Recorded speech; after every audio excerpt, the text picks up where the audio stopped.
People of the world listening right now, if you got a problem with swear words or bad language or people being jackasses in good fun, this is not the podcast for you. Send your kids away. Actually, if you don't want your kids to hear bad words, send your kids away anyway. Somebody else should be raising them. But that's what this podcast has got, bad words. If that is not your gig, jet now, baby. This is Reef Beef.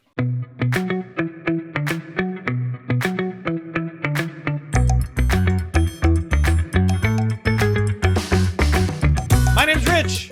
And my name is Ben. And on today's show, we are going to talk about ICP beef. We are going to talk about AquaBiomics beef.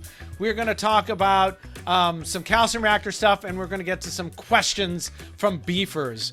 This episode is sponsored by saltwateraquarium.com and powered by PolypLab. Welcome to Reef Beef. What is going on with you, baby? Oh, just cleaning tanks, man. Just cleaning tanks. You got a new tank, or I saw you put a video of one of the ones you go to all the time, and it looked really good. I put a video of, I guess, the one that I consider my like VIP client. The dude owns an oil company. Maybe I'll put a video right here. I show lots of videos of this one on Facebook. Yeah, and people, I love it because people I look up to, like Dwayne Ostreich, who's been on the show before, like makes good comments. And I'm thinking, if he makes good comments, then I used to be scared to show my stuff years and years ago, baby. But I was just being a wuss. All right, so I got a question for the beefers before we even get going. My question for the beefers is, where should we talk about reef beef stuff? I think forums are not a good place. I think because then we're for whatever reason, we don't need to go into forums. I think, well, there's too many forums. Yeah, that's the problem. I think Facebook, if you don't have a business page, interacting with the business page makes you want to stab pencils into your eye. Oh, dude, I have a Facebook page for my business, and unless you give them money, dude, it doesn't do anything. Well, I mean, even the interface, it like changes the entire interface, and then I don't know where anything is, and it's like, oh, so it's a pain in the ass. So I don't, I don't know where a good place is. So I was talking to Aaron, our friend Aaron, Fat Duck, and he suggested maybe a subreddit. So I'm not a Reddit guy. Are you a Reddit guy? I'm not, man, but it's so weird. When it comes to Reddit, I shouldn't say dudes. Those people that are hardcore like Redditors, they're hardcore. I guess it's like people that use Twitter and are like obsessed with it. But yeah, and maybe I don't mess with Reddit because I'm afraid if I did go mess with it, I would never do anything else. I would just sit in my bed and look at Reddit. Well, but it's like archivable, right? Like we could say, yeah. Like, oh, if someone said, "Hey, Rich and Ben, what's the deal with calcium reactors?" Like, oh, look at our Reddit, and it's in this section. Well, we would probably say, look at the episode we did about calcium reactors. But I was thinking about where, we get Ask Reef Beef and stuff from beefers, and I think that's great, and we really appreciate the beefers becoming members to be able to do that. I just like a place where we can have just more casual conversations about stuff. I think people have some casual questions and some interesting things to say, and I'd like to talk to them. But now we're doing it at YouTube, and we're doing it at Facebook, and we're doing it on some forums, and we're doing it all over the place. And it's crazy. So it feels crazy. We can't keep up with it is the thing. So if you have an opinion about that, let me know. I already made the subreddit, by the way. You put the cart before the horse. So it's there. I don't know if we'll use it, but it's there. And then we have to get used to using it. How many beefers use Reddit? So let us know. Is that a thing you're already on, or is it something you need to join? What do you guys think? Where would be a good place for us to talk with you guys? Do we set up our own forum? What do we do? They're probably going to say they just want to come to our house and talk to us. That would be the easiest. In the dining room. In your dining room. I would in my dining room. Okay, that's all right. There's space. Yeah. We'll push the table against the wall, and then we can all hang out. So let us know. A lot of shit's going on here at the house, at the lab. Dude, I saw. So story time. We haven't had story time in a long time. Terrible. So I'm setting up another tank under the house, another consult tank. That's great. Whatever. It's fine. I've got it. It's been set up for about a month. Corals arrive. I've got the corals in a different system, in my frag system, just because I'm doing some final touches on the tank they're going in. And they supplied the tank and they made it themselves. Oh. And they said they had it up for a couple months and it was fine. I was like, okay. In my effort to try not to care about stuff and control everything, I went. Can you say who it was, or you shouldn't? No, it's my client. I'm not going to say. Nobody knows who they are, and it doesn't matter. They've hired me because they don't know how to do any of this, right? They obviously don't know how to make acrylic. Yeah, very clearly. And you know, I guess this is what you get when you stop trying to control every facet of everything. Is weird stuff happens, right? So I'm in there and I'm reaching across to adjust where the water comes in, and I hear it go pop. Oh. I go, shit, what just happened? And I look, and the seam, we have some video, I'm sure Snowman will put it up. The seam had come out.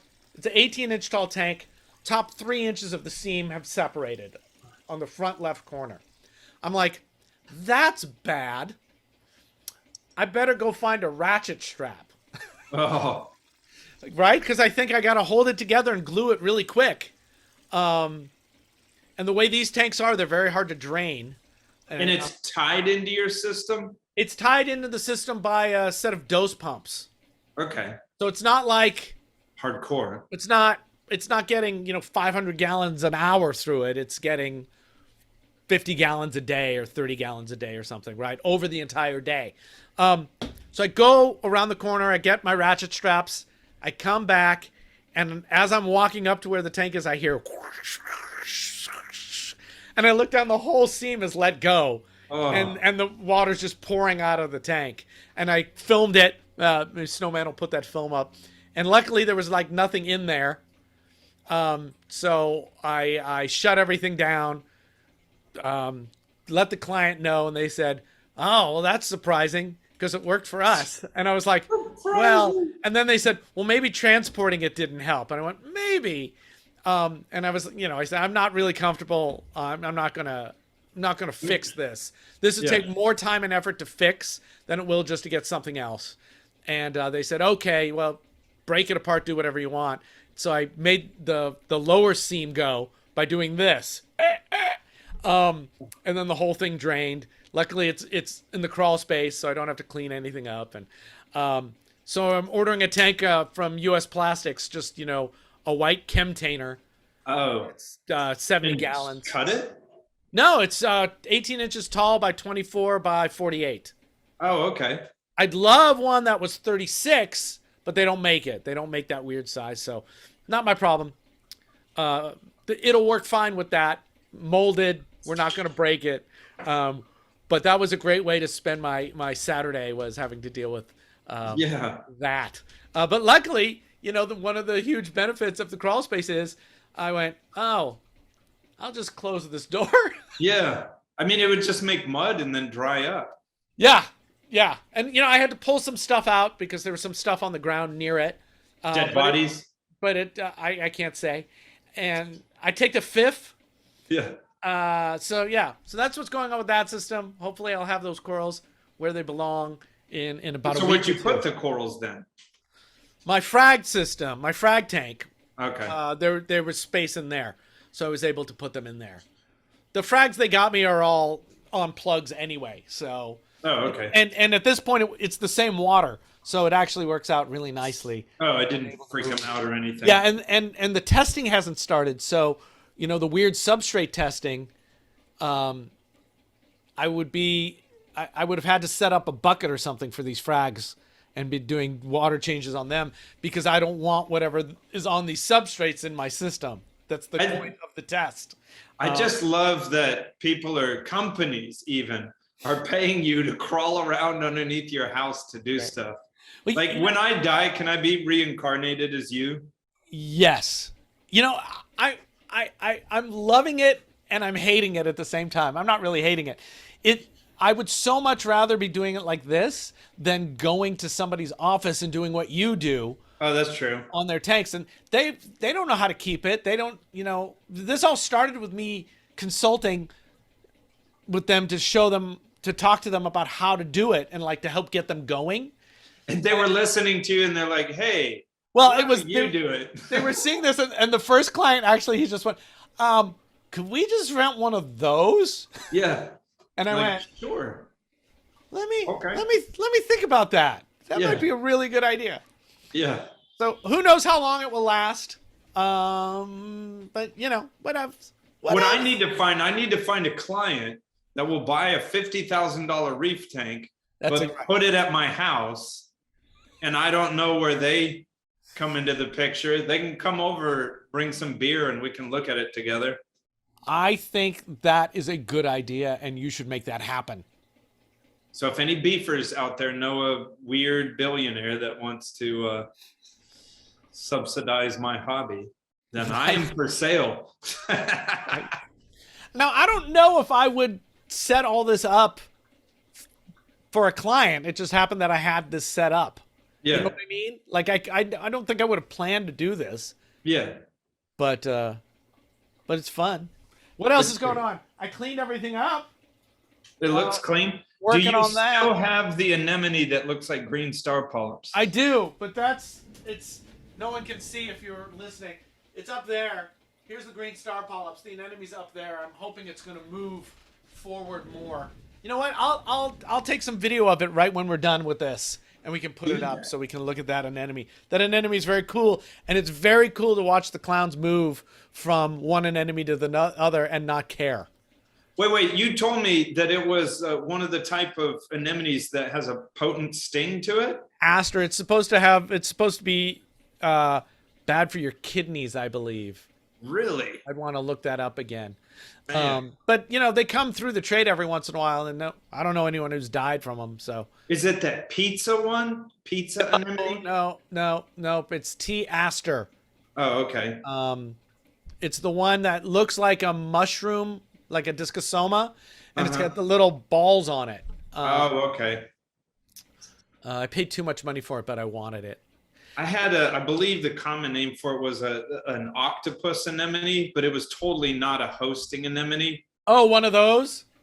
It had a nasty sting. It was like black with like red dots? Yeah, well, the weird thing is it killed snails, and it piled snails around itself. Yeah, they're nasty. We saw them in the Philippines. We brought one back. They're mean.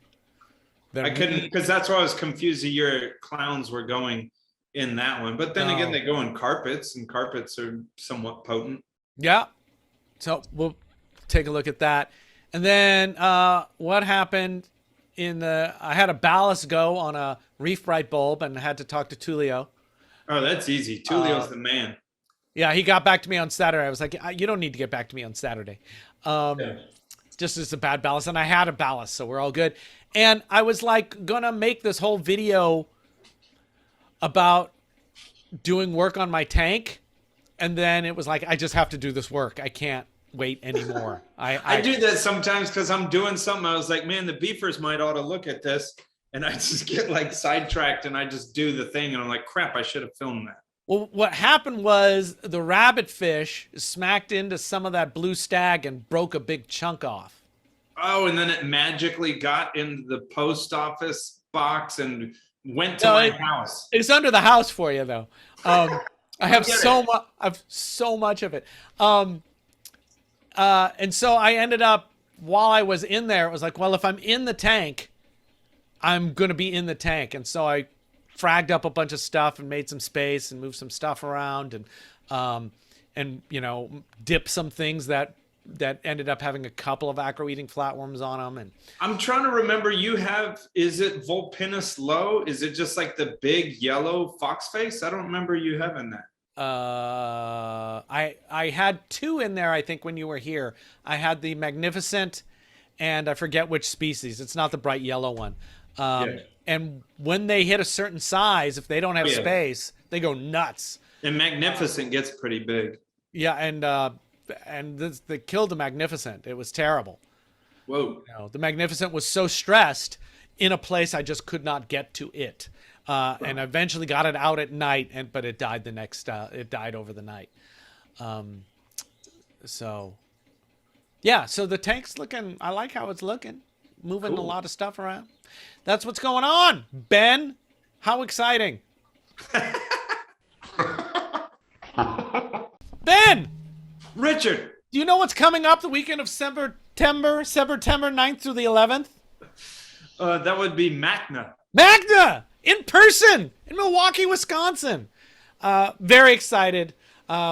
Thinking that actually seeing all the people at MACNA might get rid of some of our depression about the world and hobbyists and forums and stuff like that. So I'm excited to see a bunch of people who care about the hobby in this esoteric way getting together and having drinky drinks and eating foodie foods and talking for a whole weekend together. So I'm excited about that. Ben, are you coming to MACNA? I am coming to MACNA. And on MACNA. I think, did you send them the email? Are we recording there? I did. I sent the email. So I think we'll be recording. The only reason we're going to be there is because of me. So we'll be, hopefully we'll be somewhere recording live. I hope this is true. Probably a broom closet. It'll be you, me, and Tammy. Yeah. Hell yeah. I can deal with that. And Craig. Yeah. You, me, Tammy, and Craig in a closet, which would be the fucking most excellent Reef Beef ever. Yes. So anyway, check it out. You guys should go. You know, it's an education-based show with like 30 speakers and a trade show and workshops, and it's my favorite of all of the conventions. So hope to see you there in Milwaukee, Wisconsin, near Jason Langer, who might bring you cookies. September 9th to 11th. Go to MACNA.org for all the deets and to sign up. All right, it's time for Ask Reef Beef. We've got 2 Ask Reef Beefs. And these are great. The beefers, you guys are awesome with the information you give us. You give us all the infos. But it's hard to read the entire thing because super long. You know, this is from Kyle. And the main issue is that a bunch of Kyle's zoo colonies in the middle of his zoo island are gone or retracted. Tank's 11 months old. Everything looks good. His phosphate is high and his nitrates are high. Whatever. His nitrates are 33 and his phosphate is 0.6. Nah, that wouldn't bother me at all. He doses this, that, and the other thing. That's fine. He's got a couple aptasia, but he doesn't look at it. And he gave us some pictures which we can put up. And yeah, the zoas are disappearing. Fish predation. Oh, you're going to love this. I don't know why they look like they are melting or dying off. Any thoughts would be appreciated, especially since the main response I got on forums was, "You're a phosphate!" And he typed it out like that. I would prefer my nutrients to be lower and been using no POX, GFO, and water changes to bring the nutrient levels down, but I doubt that's the issue, especially since all the SPS are colorful and growing. And then he did do a dip, but we don't know if anything's better. He didn't see any spiders or nudibranchs. Okay. What about, there's like, what are they, zodiac snails or tulip snails? That when I worked in stores, there was sometimes a snail that would come on zoanthid rocks that would eat them up. You've talked about it before. Yeah. So I'm not... Also fish predation? Yeah, that would be my questions. The tank, I'm looking at the picture of it now. Tank looks fine. All the other corals look fine. Yeah, I would say dip the crap out of it because there's all kinds of weird stuff that can impact zoanthids. Don't lick your fingers while you're doing it though, because of polytoxin. But yeah, you know, that's a weird one. We're not gonna say your phosphate or. Well, that thought occurred to me, Richard. Let me ask you this, because I am not privy to how in the hell would phosphates impact zoanthids?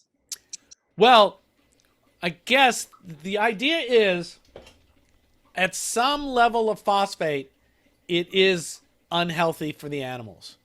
For a is scleractinium the right way to say it? I think, yeah, but for anything, if Really? you Okay. get if you but I'm working on trying to see if I can get a number for that for my talk at MACNA about algae, but I don't think we're anywhere near that level most of the time. I don't think zero point 0.6 parts per million is I mean, the same could be said for nitrate. I mean, sure. ton of Yeah, nitrate is unhealthy. anything could be toxic, but generally the main worry about phosphate is it's going to grow algae, or it's going to slow your skeletal growth or make your corals less dense. That's the worry. As you know, I don't.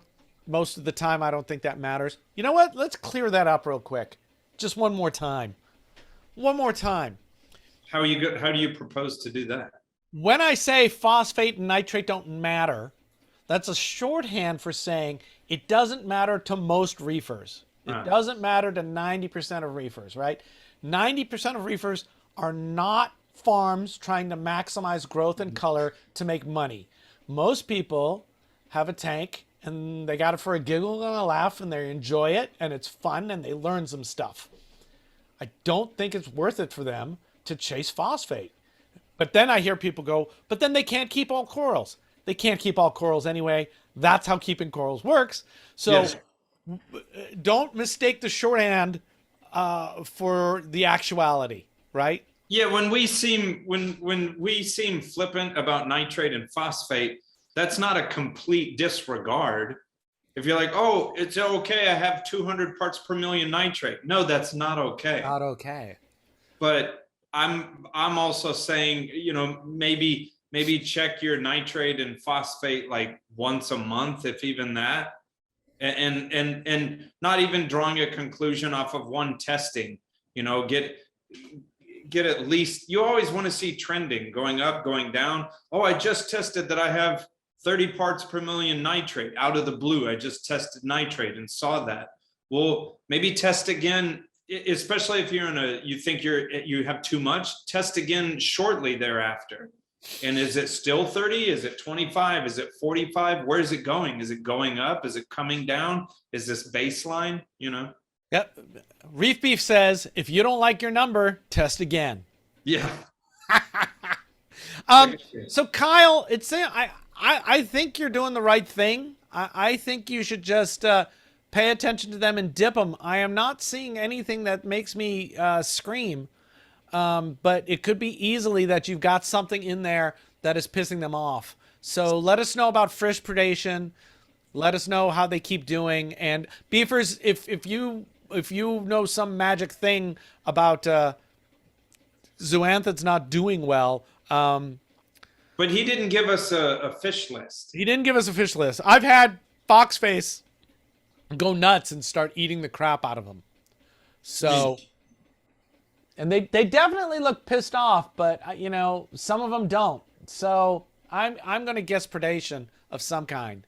Something's bugging. I even had a client that had these zoanthids everywhere that I was worried about taking off, and something melted them away in the a couple months, and I have no idea what it was, and I didn't give a shit because I didn't want them there.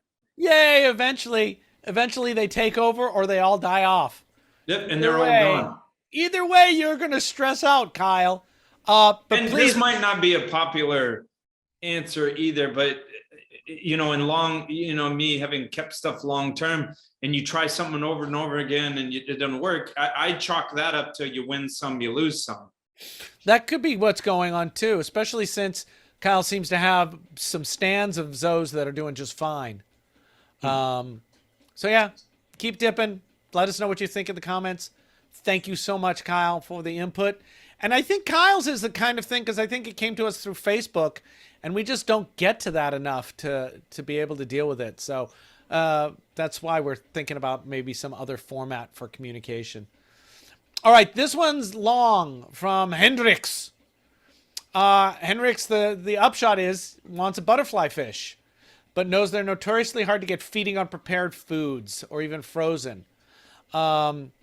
and he's got a plan to put it in a 10-gallon tank, keep it, and to feed it newly hatched brine shrimp plus live blackworms, frozen brine shrimp, pellet, and flake food.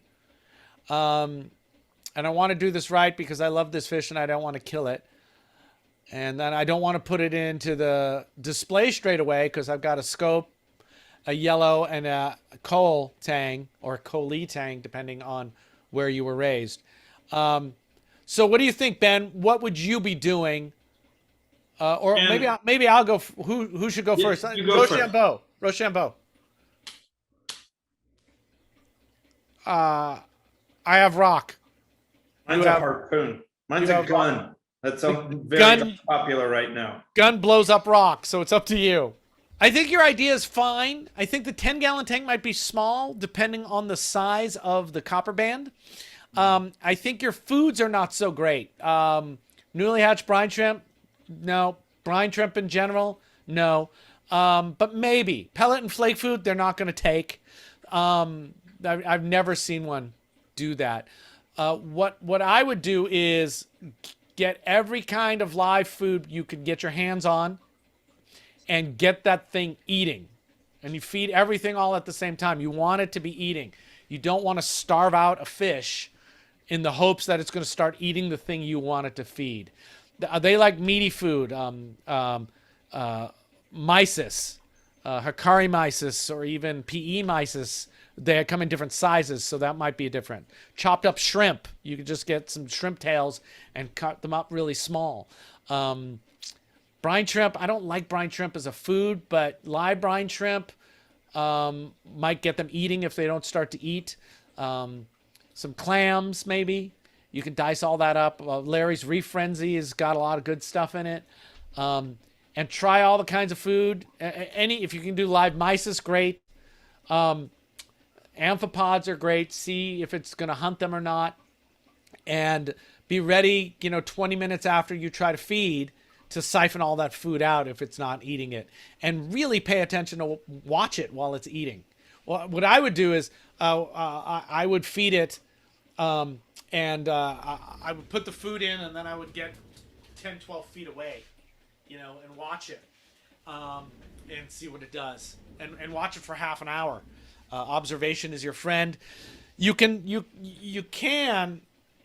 put, like Wandell used to take a head of broccoli and stuff mysis and all the food into the head of broccoli, because the head of broccoli, some other fish in our tank was going to eat that, but it delivers the food in a way that sometimes copper bands look at and think that is something for me to pick at.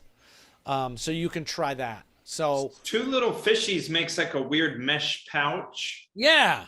On a magnet clip, and you can do like, I like the idea of using Larry's Reef Frenzy and sort of put it in with that. I agree with that. He said a 10-gallon. I would think more like a 29-gallon. Yeah, that makes more sense to me too. And try just to get it eating at first. You don't care what it's going to eat.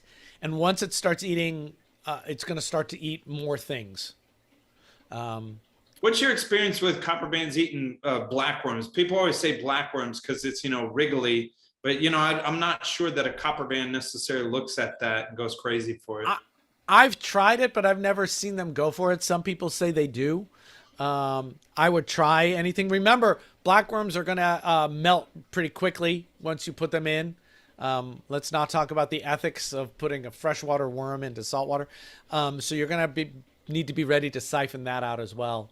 Put rock in the tank and give that fish an underhang and a cave to hang out in, and see how it goes. Yeah, I would just take live rock from your tank, man, and move that over into your observation tank. Yeah. I wouldn't even bother. I love copper bands, but this is what I tell clients all the time that ask me about stuff like that. So, and Rich, you and Wandell hooked me onto this, is that that one specimen that comes from Australia. Yeah. What's the species name on that one? They're all the same, I think. Oh, he's from Australia. Oh, okay. So good. you're not gonna get one that's juiced. Okay, so yeah, That's a really good point. You want the Australian copper bands because we know that they're net caught. If you get a Philippine or an Indo one, we don't know if they're juiced or not. You know what always struck me though, besides being juiced? Copper bands and long nosed butterflies, the yellow ones. Yeah. All you have to do is sit there, stop and think about it and observe one. Dude, if you know the chain of command that fish go through from getting caught to where sitting in the store, and you've got this creature with this delicate mouth with these tiny mouth parts, it's just, you know, I feel bad for copper bands because they're so popular, yet that's one of those fish that makes me so squeamish and sad because you know how many copper bands died. The guy says it in his question that I know, you know, I might kill it or there'll be some deaths, but it's like, it's just one of those fish. It's one of those fish that I hate to say, like, you're going to kill 4 to where you can finally get one. See, I have never lost an Australian one. Okay. And I've never messed with an Australian. If I, you know, getting them, you know, the few that I've gotten from Philippines or from wherever else, you know, they do that thing where they seem fine for a couple of months and then they don't, they're not fine. Yeah. And that makes me think that it's juicy. Yeah. That it's been cyanided. Cyanide. But if you're in Oz, man, you're in good shape. Oh, you're already there. You're in good shape. You know what? And if you're getting it, man, go to the store. Are you getting it from a store? If you're getting it from a store, watch it eat in the store. Man, yeah. That's, you know, stores, pros and cons. But really, if you're hunting a fish out, and it depends how well do you know the store and how cool are the people at the store. Perhaps you could even pay for it and ask them. Well, no, that's silly. No, that's not a silly idea at all. Hey, I want to buy that fish. I'm going to give you X amount of extra money. You know, and you'd have to say, here's X amount of money that you get to keep no matter what, right? Because you're taking this risk. Can you keep it for you? You guys are doing this all the time anyway. Why don't you wean this fish for me? Yeah, I was going to say isolated alone because such a, not a fragile fish, but fragile mouth parts. And hey, we didn't even talk about this part, the final part where he puts it in with the genus Zebrasoma tangs. And man, you might need to get like an observation box that you can fit into your aquarium and put that in there and maybe have him live there. You know, one of those bigger ones with holes drilled in it. So just so the other tangs can sort of see him and get used to him without like hammering into him. Yeah, that's a great suggestion. Because those other fish can be pretty. I mean, when you know, you go through all this and oh, cool, I got him eating, and you observe him for a month, and like, man, it's no parasites.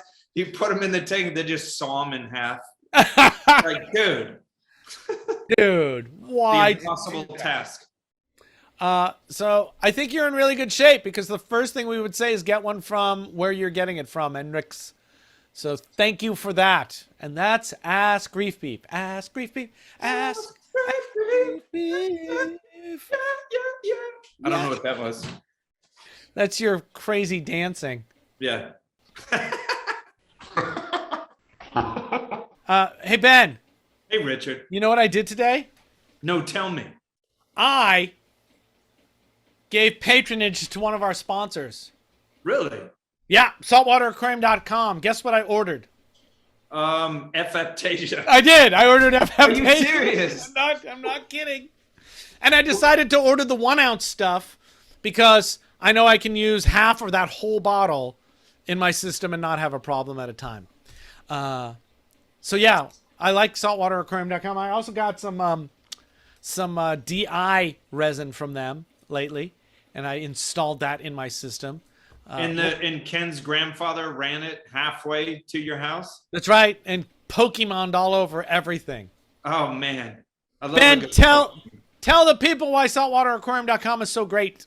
Do they have killer support for the customers? They have online forums, which we just freaked out about forums, but they're there, and you can even ask Lord Callahan Mark Callahan questions. You can text them even questions about that. They have discounts for veterans and hospital workers, and they have an in-house cleanup crew. They're still doing that, which is great. They don't pawn it off onto someone else. They control all that, and they get your stuff real fast because they have 3 shipping locations. I think they're the perfect size company for our industry at this time. I think they shouldn't grow anymore. I think they're big enough to be able to do all the things we want it to be, which is stock everything and get it to us quick and give us all kinds of benefits. But they're not too big where they don't, we ask beefers to let them know when you make an order, let's, in the comments, say something about beef. Oh, yeah. And we get stuff back where saltwateraquarium.com comments on the beefers' comments back to the beefers. Yeah. We got Kenneth's grandpa wrote something on one of the beefers' receipts, which I thought was freaking awesome. So he said, "Help me, get me out of here. Get me out of here. Ken is making me into a Pikachu." Yeah. So I've used them for a long time before we even had the show. I was thrilled when they were going to be our sponsor. And you should write to them and say, when is Reef Beef Carbon coming out? Yeah. I mean, here's the state of affairs, Richard, is saltwateraquarium.com has been such a big sponsor of ours from even early back that if you love reef beef, you've got to love saltwateraquarium.com. Saltwateraquarium.com. Go to their website. Let them know we came. Use the link from below. Let them know you came from us, and we'll talk to you soon. Ben, you said you had something to follow up on our calcium reactor discussion. So you're going to love this because a lot of times you take me to task for this. Yeah, people are telling me I'm mean to you. No, I love it. And I probably am because I've been grumpy. But so there was a BRS video. That's the part you're going to love. Grumpy more, grumpy. No, I like BRS. I think, some of their videos, you could say that they get a little off the path, but they do some, you have to say this, they do some sort of, testing, but they had a thing where they melted different medias for a calcium reactor, and they did some sort of a test, and they derived at numbers of how much like phosphate was contained in each, how much Carib Sea arm and 2 little fishies and all the ones, and they did show that. So I was thinking, because the client that I'm putting this on, and I'm still in the process of putting it on there, he has a GFO reactor, and I was thinking I was just going to take it off because I've sort of been. It's funny because of the show, I've been distancing myself from giving a crap about phosphate, and honestly, my tanks have never looked better. But this tank, I was going to take the GFO reactor off because I was like, we don't need it. But because of that video that I watched, where if you use a calcium reactor, the thinking is that it would liberate some extra phosphate besides the food you're putting. It's another input of phosphate. Well, I happened to see that video, and I actually happened to talk to Bingman about it. Really? And the one that seems to put out the most phosphate that they saw was the 2 little fishes media, the Reborn. And I think it's the new version, not the old version that they tested, but I don't remember. But the major thing missing from that study was, I think, that test they did. Let's be fair. That's the terminology matters. The amount of squinting should be the same regardless, but a peer-reviewed study, an experiment, or a test, those are all different things in my head, and so I like to categorize them because it makes me know how much I should look. Because exactly this. They tested after 24 hours or 36 hours or something. So the question is, does all that phosphate, whatever the number it was, does that come off? Does that slow down? Because I use that stuff, and I tested my effluent the other day. And go figure, my effluent was exactly the same as the tank water. Oh. So my feeling is that there is likely, there could be, maybe, have I hedged myself enough? An initial Release. liberation of phosphate that slows down and becomes normal very quickly. So, and it was funny because I tested mine because I was like, oh, I'm going to see if there's a difference. And it was like, that's the same. And it's like, oh, well, duh. That media was put in 4 weeks ago. Yeah. So next time I change, I'm going to test, 5 hours after, and then a day after, and then 2 days after, and see if we can get any kind of curve to see how fast it drops off. That said, while I was doing all that testing, I actually rejiggered my calcium reactor effluent system. Oh, okay. So my effluent goes into like the little cup thing I made, which is PVC, and there's the probe, the pH probe for the calcium reactor is in there. And that overflows and drips through crushed coral to help with any CO2 issues. Now, I don't think there's any CO2 issues, but it's so cheap and easy for me to run it through some crushed coral and look at it every 6 years, which is what I did, and cleaned it all up, that I do it. I also then ran that now goes through some GFO. Okay. So I got that for the same thinking. For the same thinking. If any is coming off, what the hell? Now, it's pretty stupid of me to put it on right away, but it's not enough GFO to really impact my entire system. Well, here's a question. How are you? Is it just going through a static bed of GFO? Is it in a reactor? Yeah, it's just kind of dripping through it. Oh, okay. I'm gonna make that better.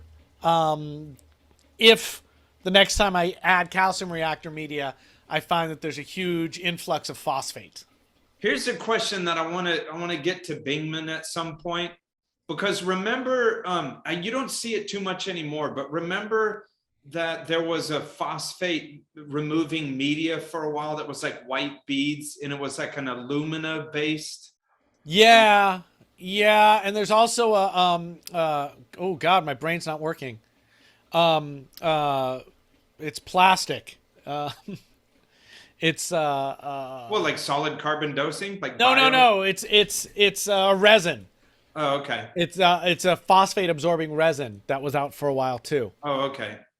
But it's because I have a question, regarding that, because I have a friend that runs a coral farm here in Houston, and he puts on his RO unit, he puts GFO in a canister. But the way I was thinking with my head is, if you're doing a one pass, does GFO have that strong an affinity for phosphate to grab it in a one pass, versus if you weren't recirculating it sort of like a reactor is, would that aluminum thing or that resin stuff, be better for one pass situations? It depends on how fast you're running it through.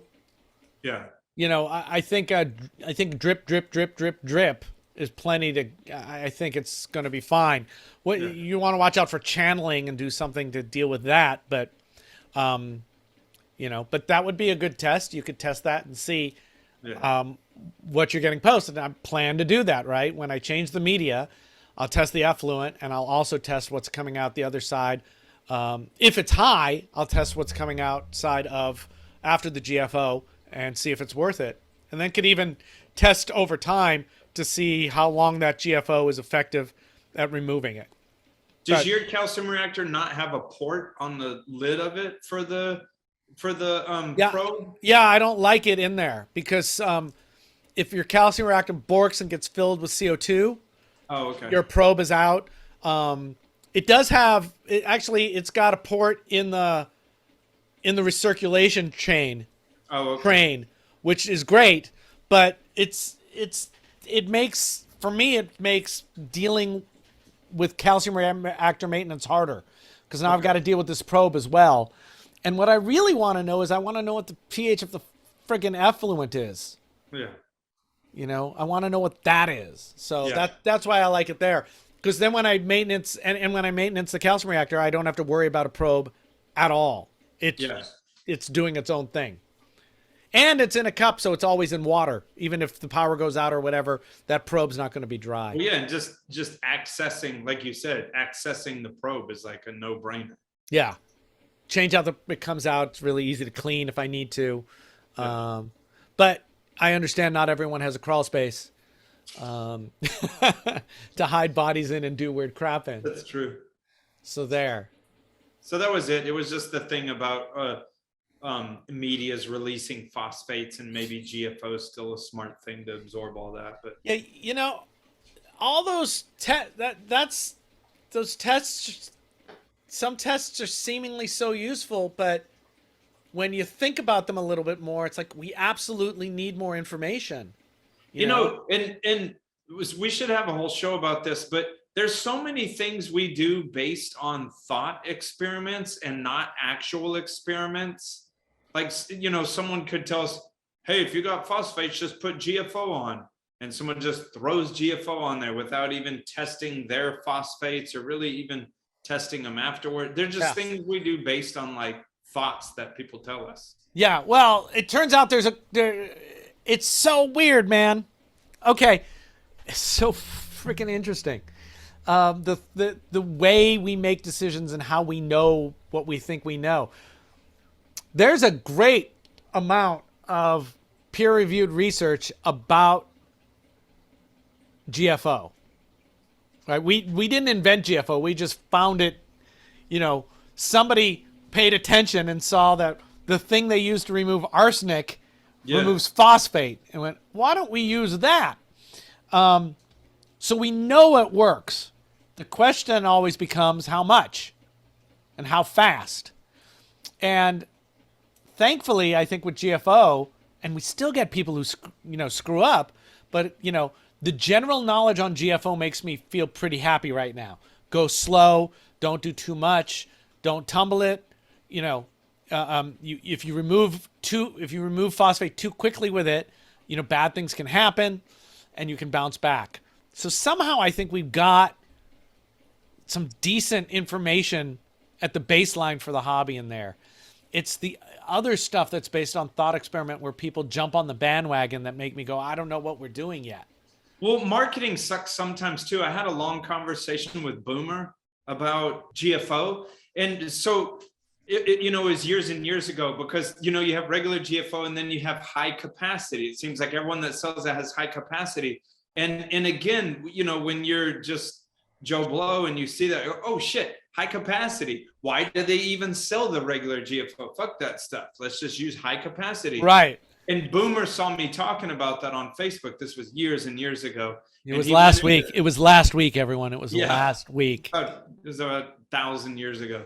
And Boomer was like, bro, let me tell you something. And I'm sorry because I'm not going to be able to do this verbatim as he did. But he was telling me that high capacity GFO has a different affinity for phosphate that would not be met in.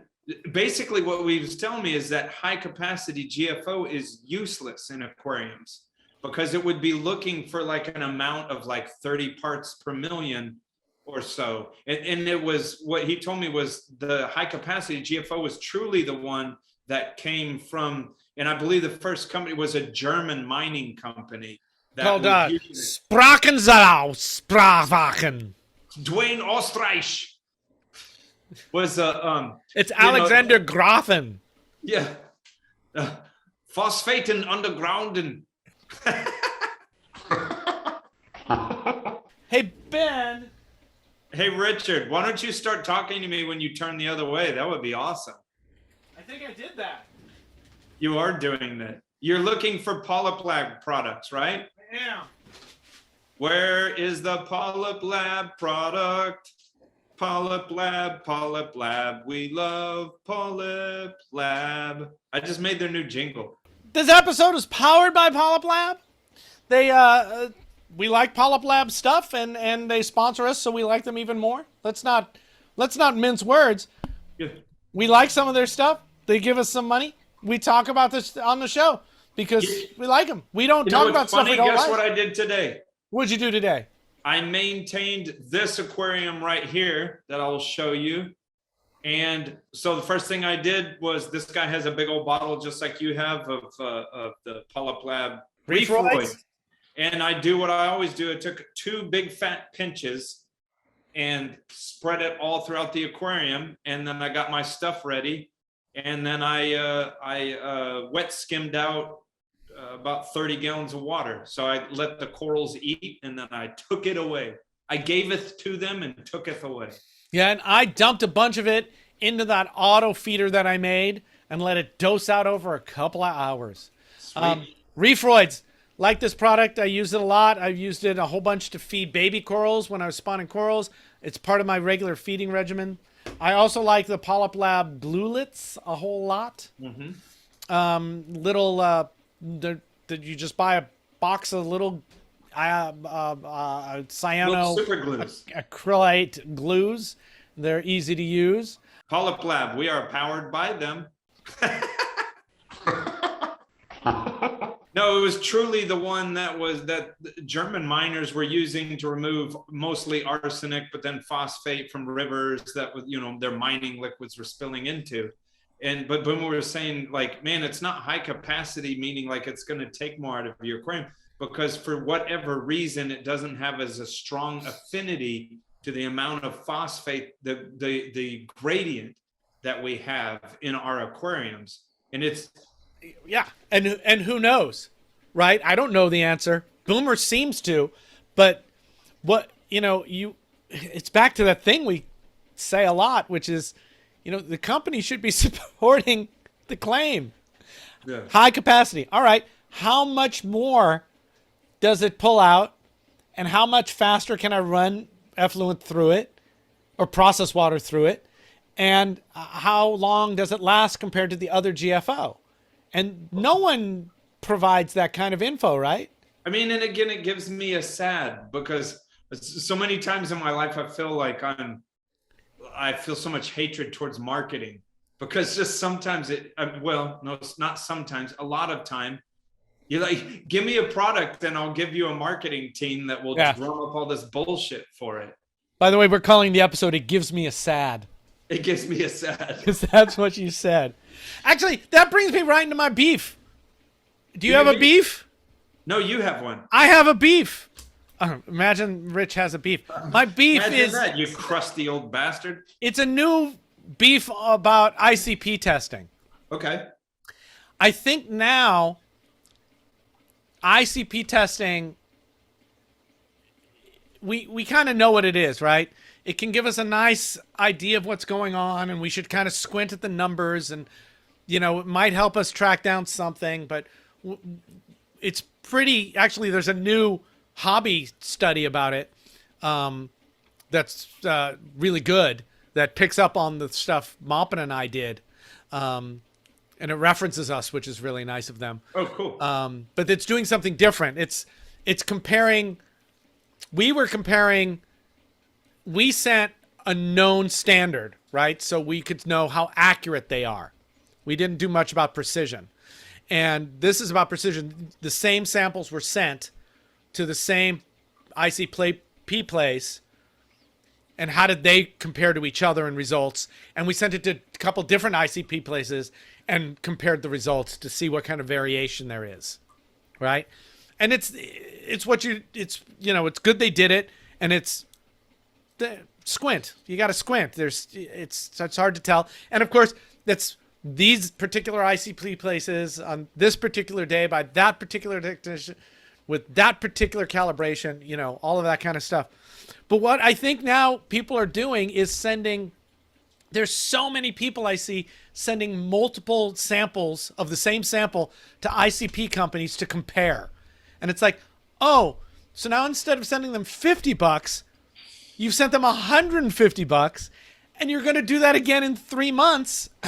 And it's like, I get the idea that, you want to check it for yourself, but it seems to me that experiment's been done 80 million times, and we kind of have a good feel that, first of all, comparing one testing center to another is insane, right? The only way to really do that is to send a standard, right? Otherwise, you're wasting money. But we know that comparing the Trident or ICP test results to your Hannah Checker seems a bit loony, right? They're different machines. Expecting them to be in the same ballpark is okay, depending on what that ballpark is, but expecting them to be the same is it's never going to happen, right? Right. I don't know why people, and I see that all the time too. Hobbyists think that, like, I could send it to a guy with a Hannah Checker, I could send it to a guy with a Lamotte kit, I could send it to ICP, I could send it to 10 other things, and then get angry when they all don't match. Right. Of course they don't match. It's nuts. So the best testing I ever had access to was when a guy named Vaughn worked at the Academy, and he did all our water testing. And there was time at the time that I could bring samples in. This is where I got all my phosphate testing in like 2013 or 14. And my justification was that Vaughn is the best test ever because Vaughn does it the same exact way every single time. What was he using? He was using Hawk desktop stuff. Okay. One of the big Hawks. But yeah, we had that at the zoo. Yeah. The DR5000. But he did it. That was his job. And he was very like, this is how it's done. And I would only do it when Vaughn would do it. If there was other technicians, like I that's good for a snapshot, but that's not helping me actually feel like I'm confident in seeing a trend. So, this idea of even just comparing ICP against ICP, it's like, of course they're not going to be the same. But it strikes me as weird in a hobby where so many people are so quick to, you could save $10 by, growing your own monkeys or whatever it is, that people are so willing to spend hundreds of dollars to corroborate their test results from the same company. I don't know how popular of opinion this is going to be, but I've been with you from the beginning on the whole ICP thing. And the second name of this show is going to be screw ICP. But I don't No. I mean, but since the beginning, and it seemed so complicated from the beginning that I immediately referred to Boomer and Craig and you and Chris and everyone, because it was way over my head. And I mean, and y'all all said the same thing, which is, and I've just sat here and watched this entire industry just fall in love with ICP analysis to the point now where it's just a common part in the toolbox, and people act like it's like, God, people spend so much money sending these tests in. Yeah, and I don't know that it's any better than something you do at home. Well, there's some people that I know that are not doing water changes, and they're topping off, and they have fine tanks, right? They're topping off, they're topping up their traces and stuff like that based on ICP test results. But I still want to see that in the long run, man. I know a couple people have been doing it for 6 or 7 or 8 years. Huh. Right? And I think that's a fine way to go. But I can't say that that's any different from any other methodology that you stick to.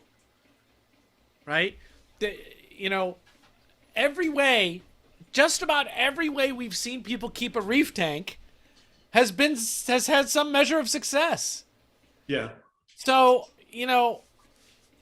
if you're going to follow Triton or Moonshiner or whoever, yeah, do what they say, because you're following their method. So you should do it. We should eventually have the Reef Beef method.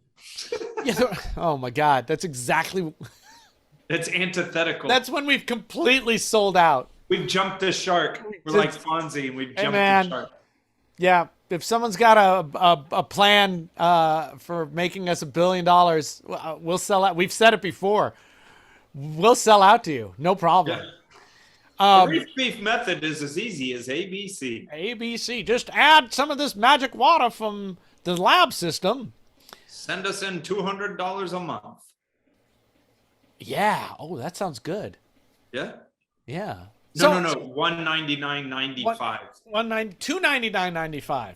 Yeah. Inflation. Yeah. Fuck Reef Beef Carbon. Yeah. Let's go for the throat. So you know, I think all of the methodologies can work, and if you follow them, because then you're just doing regular maintenance and you're paying attention, and whatever's going on makes sense to you, so you can follow it and make changes and, you know, see what's going on. So I think that's fine. But I think, you know, using it to get an idea of how much rubidium you have in your tank and then making adjustments to your rubidium, I think that's a weird way to go, especially because rubidium doesn't seem to do anything except for tunicates. Or is that vanadium? No, rubidium, I think, is not bioactive at all. It just gets incorporated in the skeleton. Yeah, they find it in the skeleton, so someone somewhere, and not, you know, hell, maybe even a marine biologist, but not someone, you know, and they're just saying, well, we found rubidium in the skeleton, but then, you know, it begs the question, like, is it important, or does it just get bound up? Or when Matt was working on the salt mix, I think rubidium was one of the ones he went, after researching, he went, we don't need to spend $500 a batch on rubidium. Wow. So, you know, I don't know, but, you know, it's this hobby, and I get it, and I love it, and everyone's looking for how to make it better and easier and more recipe-like. Which is good. I guess it moves the football, but... Right. And, like, I think the microbiome stuff will likely become critically useful to all hobbyists at some point. I don't think we're there yet because we just don't have the background yet. And that one's an interesting one, too. How much money do you send? Is that expensive also? Yeah, $50, $100, it depends, right? To get your microbiome tested. And then you get, but it's so early on. It's sort of the cart before the horse. We don't know what actions to take, and there's no products. Right. But we're starting to get a few here and there, but... Which I hate to be cynical, but a new technology comes out, and then a little while later, they come out with their products, and it's like, this shit never even existed, and there's been great reef tanks. But then again, I don't want to sound like grumpy old man, because it's possible that one day we're really like, and I don't know the names of some bacteriums, but except you've seen so many of these things come through and not pan out because you've been doing this for 700 years. Oh, but then I saw you in an argument with people that were discussion. Conversation.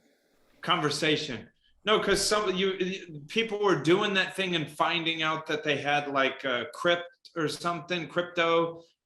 something of some small amount in their system, and they were like taking their system apart. Yeah, and going fallow, and I think that's. But even when nothing was showing up besides a readout on a... Yeah, now let me just cover something. I think that's fine for people to do that.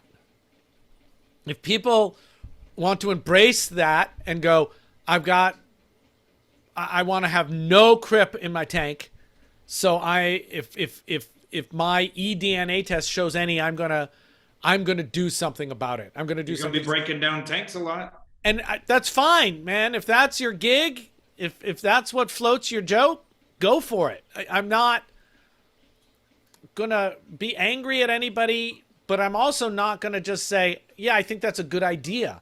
I will say that seems nutty to me because we don't have. But you know, it also seems nutty to me when people go, oh, I've got an aptasia, I better break down my whole tank, which happens now. Yeah. So it's fine for people to do that, and it's fine for us and anybody else to go, I think that's a weird way to go. The question for me is, you know, I think it's very cool that somebody's working on this and trying to amass a database. And I also think it's very cool that people have enough disposable income that they can get these tests done and help contribute to the database. But at some point, you kind of got to go, what am I spending this money on? Like if I saw someone suggesting this to a noob, that's where I would get upset. Right. I mean, I've got one right here that I've got to get together and send out because, you know, I did one 2 years ago, and I'm interested in the difference. But I don't think there's much actionable, you know. But you know, here's another thing, competition. So like I remember when Triton sort of first brought the ICP analysis thing to the table, and now there's so many ICP analysis companies, I can't even keep track of them anymore. I don't know. This is like what, 15 or 20 it's a or lot. more? I don't More know. than that? I don't So know. like with AquaBiome, but here's the thing, not that I don't put much stock in ICP analysis, but the competition surely is good for moving the football on pricing and whether any of that matters or anything. But like AquaBiome, does that guy have much competition? He's got none. He's as far as I can tell, he's real deal. He's a good guy. He's working really hard. The products that he's got products now, and the products he's putting out are, live rock and live sand. And he can, from what I understand, he can tell you because he tests. He knows what bacteria is in it. But then that's so weird. You ship it. I'm sure. Obviously, he knows. I don't know, but Yeah, it seems like then you ship it, and doesn't that change? I don't know. I don't know if they've done the test after it's been shipped to see what percentage of them died off, and Yeah. there's just a whole lot of work to be done, and and that's fine. That's fine. I'm an idiot who spent a whole lot of my own money chasing down questions I've been interested in as well. So I'm not going to give anyone grief on that. But I think you're right, though. I think it comes down to, does this now get recommended to newbies to do? Yeah. And it does. And it does? everything gets recommended to newbies immediately. Jesus. You go through. But that's how you make money, right? Well, go to and people should make money, right? But go to a forum and look through it and look for problems. And, the first thing is what's your phosphate? And then the second thing is you should send it off for ICP. Boom, boom. Those are like the first two things people say to do. Dude, this is why I don't go on forums. That would drive me nuts. When it seems like there's a bunch of other questions to ask first. I would go digging into whoever's recommending all that. It's like, oh, you motherfucker, you work for the company. But not everyone does, Yeah, I know. But, this is how the hobby works, right? I mean, this is same as it's been forever, right? You and I have had this discussion before, and it's funny because, beefers, you watch Richard and I talk, you're like, oh, these guys and know what they're talking about, blah, blah, blah. But, the funny matter is sometimes the hobby has changed so much while Rich and I are doing this. And this is just me being very open about this. Is sometimes I look at this stuff going on, and some of you beefers may look at me and Richard as like some, big time experts. I'm not that full of myself with that sort of thing. But like sometimes I feel like I ask myself questions like, am I slipping? Am I not on the cutting edge? Should I be involved in that? Blah, blah, blah. But I have to say, and there's tons of tanks way better than mine, but I look at the tanks that I take care of. It's like, that's a damn good looking tank. And what do? Very little. Right. Just old school stuff. I don't need. It doesn't mean I want to stand in the way of innovation. And sometimes, like I said, I feel anxiety because I feel like I'm like one day that ICP is so stupid. And one day it's like, you have to do it or you just suck. That may happen. Yeah. I hope. Don't get me wrong. I hope that happens. My goodness, sweet wounded Jesus, how awesome it would be to be able to send it off and get really precise and accurate results down to the level. A doser with 50 heads and 50 liquids. That would be fucking fantastic. I don't think we're there, and I think that we've done enough tanks that our pudding seems to have proof, right? For us, at least. I don't know what anybody else thinks about my tanks. Some people I like say nice things about my tanks. People who I respect say nice things. Some people hate my tanks, I guess. That's fine. Yeah. But I've done enough display and gotten enough feedback to have a feeling like I'm doing some stuff right. Yeah. Right? And so if a new thing comes, you're gonna have to convince me. And that doesn't mean that we hate new ideas and that we don't want, and we're stuck in our ways. It's like we were always like this. This is what I think. Who are you? Why should I listen to you? Right? And if you're someone with great tanks and chem reputation, I'm going to listen to you about that stuff more. If not, I'm going to go, you're going to have to convince me. And that's how it's always been. I think also look at me about phosphate with people, right? I've never even tried to convince people that they should run their tanks at high phosphate. The article and the talk got the disclaimers all over them in there that says, don't do this,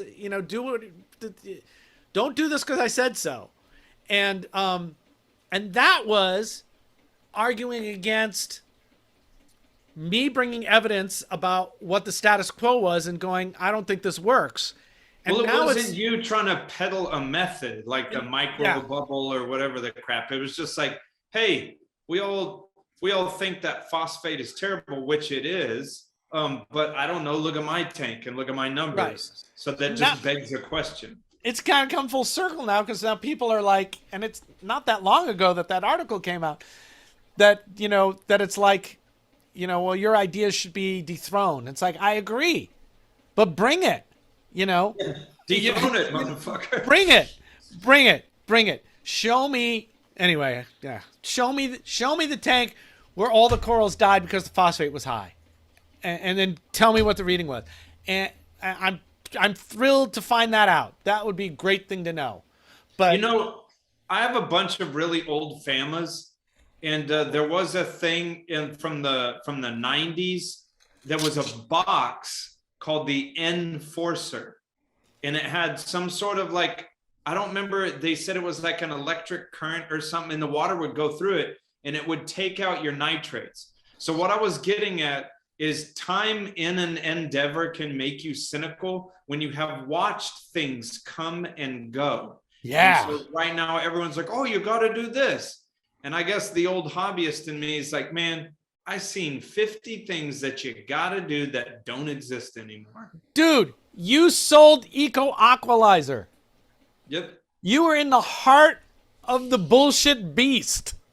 Go back and watch episode number 2 if you haven't seen that. It's where I described working there. Sat in a garage in your underpants, taping magnets to PVC pipe with baby powder. I watched the owner talk on the phone in a female's voice, in a woman's voice, to confuse the client that it was part of a bigger company. Watch episode number 2. So, we want to be convinced, but extraordinary claims require extraordinary evidence, and that's what it is. And most of the evidence, this is the really frustrating part about our hobby, right? Most of the evidence is sometimes it works and sometimes it doesn't. On everything, right? Sometimes lowering your nutrients makes algae go away. Sometimes it doesn't. Yeah. Okay, that means jack fucking nothing. But haven't I been told by actual degree biochemists about how complicated biochemistry is? It's crazy. And it's just like, this number should do that, but then there's living creatures and organic matter in there, and it does this, and it's just like insanely complicated. Insanely complicated. All right, we're done. That's enough. That's our time. That's enough. I love the stuff we did with the beefers. Oh yeah. I think that's fantastic. I think I want more I want more hobbyists to come on and talk with us about their shit and just have a conversation. On that note, how would you, if you liked us, if you liked the show, how would you like that segue? How would you, support us, or how would you, get to that beef for beefiness? Do all the things, people. We really appreciate them, and it helps out. And all the beefers that are donating and are supporting members, we really do appreciate it. And let us know what you think about the Reddit idea. That might be the stupidest idea we've ever had, but it might be great. And, we just throw all discussion reef beefiness to one place so even Ben can get an app and Yeah. know to look at it. I might be there. You might pull me out of the YouTube comment section and into Reddit. So thank you to PolypLab for powering us, and saltwateraquarium.com, and thanks to MACNA, which looks like we're going to be at MACNA recording, and I'll be giving a talk there, and we look forward to seeing people in the real. Right on. Have a great week, everyone, and stay beefy. Condense your beefiness. Stay beefy. Stay beefy.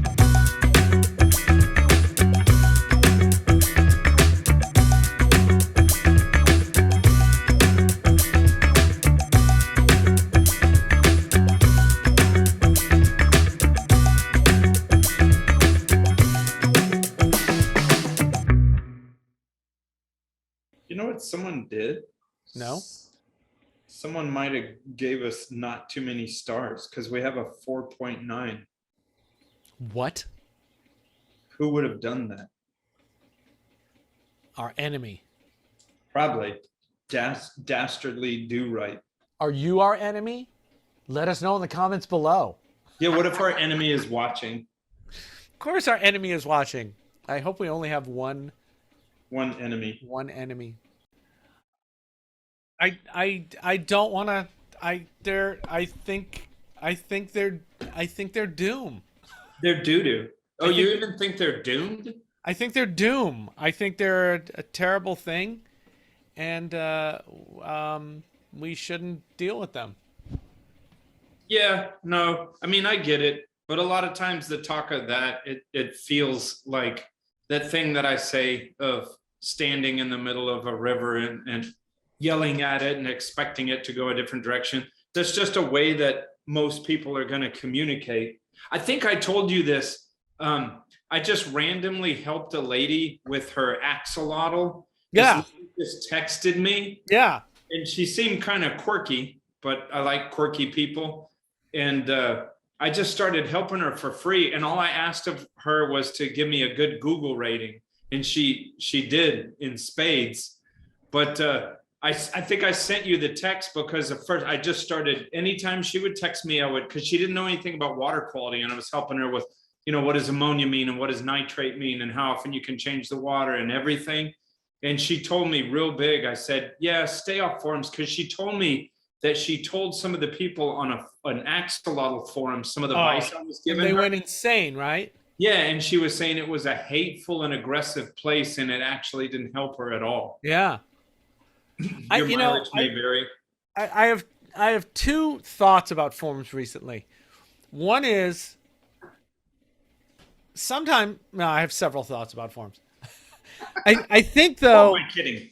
I think once you've been around long enough, and that's not that long in my opinion, you lose patience for people saying stuff you know isn't true, and you lose patience for watching people reinvent the wheel badly, and you lose patience for putting up with the same kinds of excuses that you know don't work.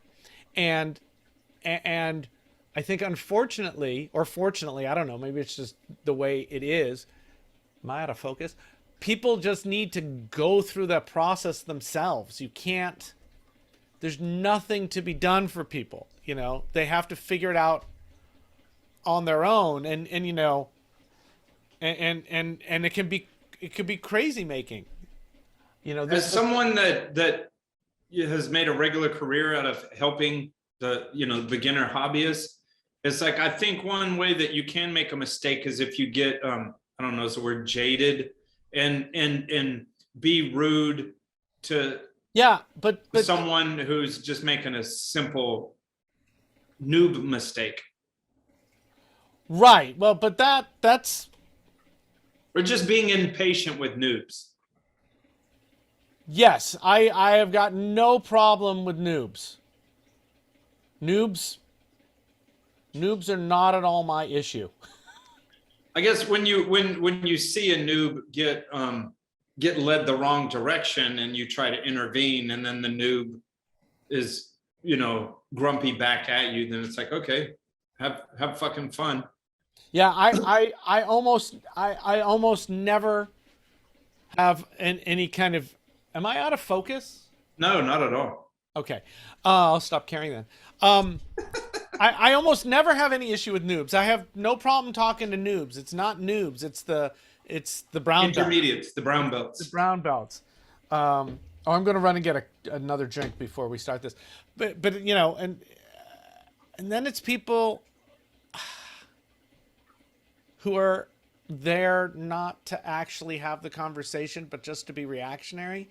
And Oh, I okay. understand that I get, you know, I get accused of that. Oh, you're just skeptical. It's like we're all skeptical all the time, and we're supposed to be. We have to be.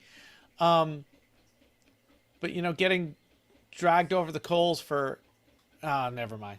It doesn't even. Go get your thing. It doesn't even. Yeah, but expounding on that, I understand that because I've known Richard for a long time, and even though I don't post on forums from time to time, I go on forums and read stuff. And Richard's just a dude that questions. That's funny because even once I first started interacting with you, because I'm the type of person, I don't really take offense to that, because I'm not messing with the personalities. I'm trying to find something out, and if you have something to add, I'll listen. But Right. you're the person that would sort of watch a conversation and then jump in. Well, why this? Well, why that? And the funny thing is, I think people are, people that get annoyed are some people that have like an agenda that are trying to further the conversation, but you're like stymieing it by asking questions. But the thing is, you're asking questions that need to be asked. Yeah, I think there's two. I think that's astute, and I think there's two things there. One is I'm likely. Okay, now let me do this the other way around. One is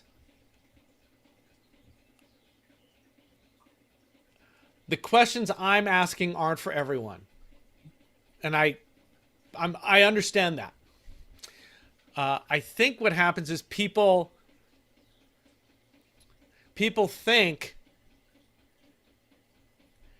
want to simplify and regurgitate and make it easy. And most of the things I talk about on forums are not for newbies, are not regurgitatable. They're discussions on the edge, because I think those edge discussions are interesting and I think they're important. And I think my real problem is I think I can reach everybody, and I need to cut that shit out. You reach a certain you know what? It ties into this podcast. We reach a certain audience, and we don't pander to people who are obviously not going to. I mean, I don't go around to local churches and hand out reef beef pamphlets. Look, I'll tell you this. I was in a discussion recently. We got to tell Snowman to skip all this.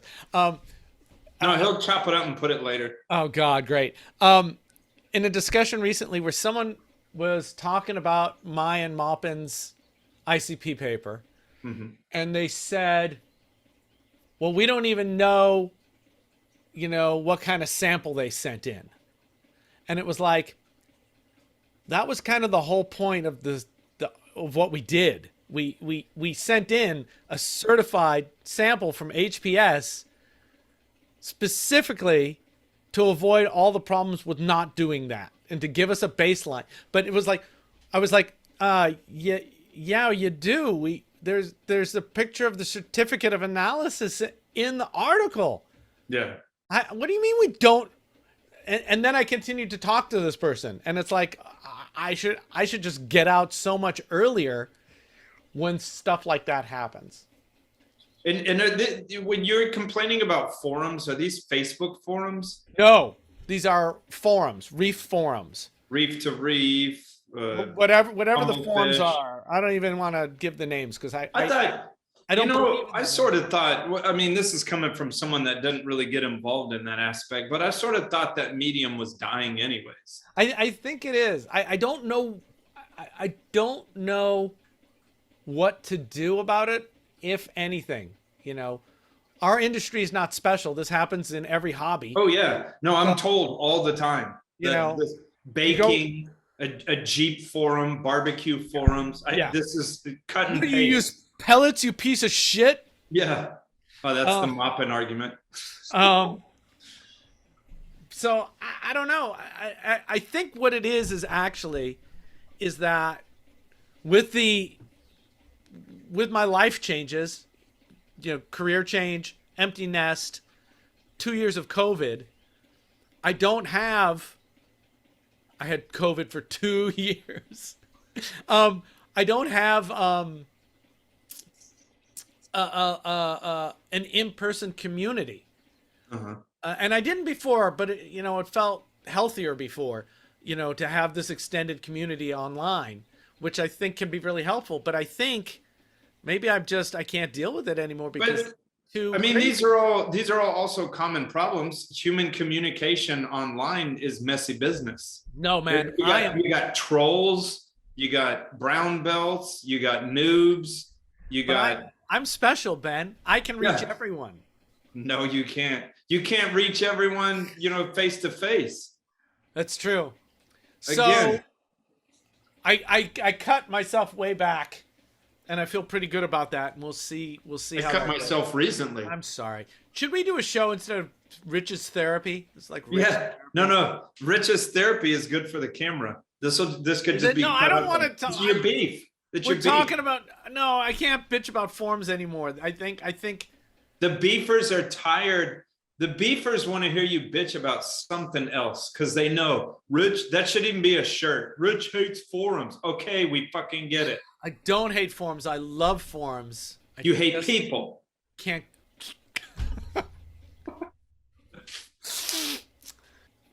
I find that to be quite radical. I find you to be quite radical. I think that's it. That's our whole show. That's the show. All right, bye. All right, I'm putting a hard pause in here. Are you prepped to do the reading of the... We'll just leave it recording, and I will look at the Ask Reef Beef while Ben is gone. No, I can't tell you. I can't tell you these secret things. These are secret things in the Reef Beef secret world that I'm going to look at now. Oh my God, these are crazy. I can't even read this.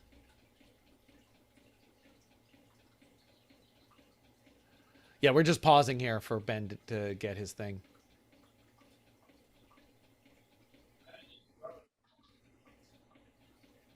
I Mixer G.